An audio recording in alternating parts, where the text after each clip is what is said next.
TikToker কখনো celebrity হইতে পারে না। সেলিব্রিটি হইলো মাস্টার ইবিন মুর্তজা, সাকিব আল হাসান, ক্রিকেটার, বড় বড় নায়ক, বড় বড় সুপারস্টার, এরা হইলো সেলিব্রিটি।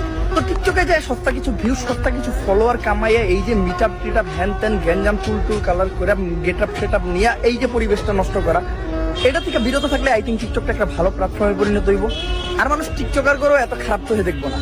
আর রিসেন্টলি ইউটিউবটাও একদম সস্তা হয়ে যেতেছে, এইরকম ইউটিউবেও শুরু হইতেছে। জানি না ইউটিউবটা আর কতদিন কন্টেন্টের উপরে চলবো, কতদিন সুন্দরের উপরে চলবো, বাট আশা করি ইউটিউবটাও টিকটকের মতো নষ্ট হয়ে যাবে না। আর তাদেরকে দোষ দিয়ে লাভ নাই, দোষ হলো অডিয়েন্সের।